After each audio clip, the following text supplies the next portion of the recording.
అదే RTV app వార్తల్ని క్షణాల్లో చదివే అవకాశం ఉంటుంది. ఒక న్యూస్ పేపర్, ఒక టెలివిజన్ ఛానల్ మీ చేతుల్లో ఎప్పుడూ ఉంటాయి.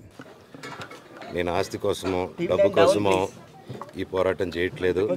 ఎందుకంటే ఇది పోరాటం కూడా కాదు, ఇది ఆత్మగౌరవానికి సంబంధించింది, నా భార్య పిల్లల సేఫ్టీకి సంబంధించింది.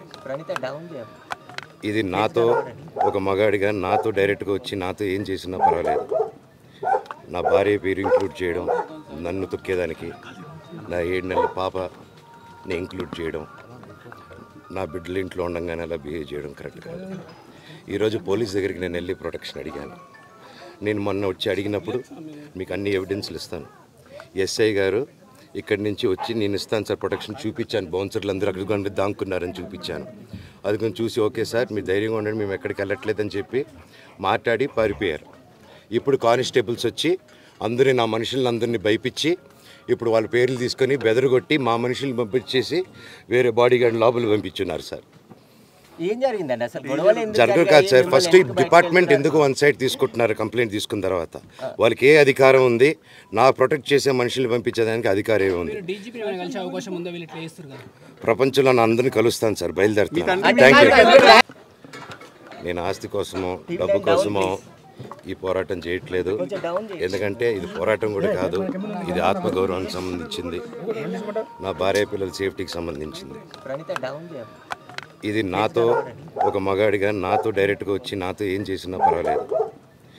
నా భార్య పేరు ఇంక్లూడ్ చేయడం, నన్ను తొక్కేదానికి, నా 7 నెలల పాపని ఇంక్లూడ్ చేయడం, నా బిడ్డలు ఇంట్లో ఉండగానే అలా బిహేవ్ చేయడం కరెక్ట్ కాదు. ఈరోజు పోలీస్ దగ్గరికి నేను వెళ్ళి ప్రొటెక్షన్ అడిగాను. నేను మొన్న వచ్చి అడిగినప్పుడు మీకు అన్ని ఎవిడెన్స్లు ఇస్తాను.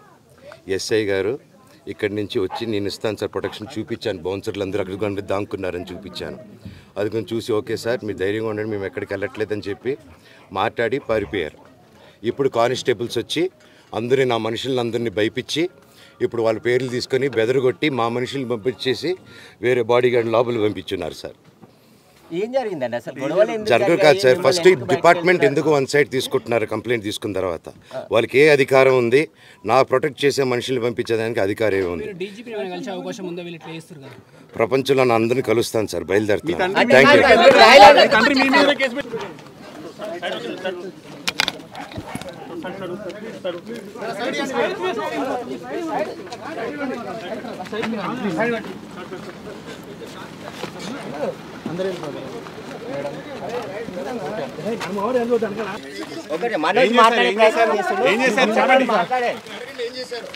సార్ మీరు చెప్పండి ఏం చేశారు? మరిన్ని వీడియోస్ కోసం ఛానల్ ని సబ్స్క్రైబ్ చేయండి. లేటెస్ట్ అప్డేట్స్ కోసం వాట్సాప్ ఛానల్ ని ఫాలో అవ్వండి. ఆ లింక్ డిస్క్రిప్షన్ లో ఉంది.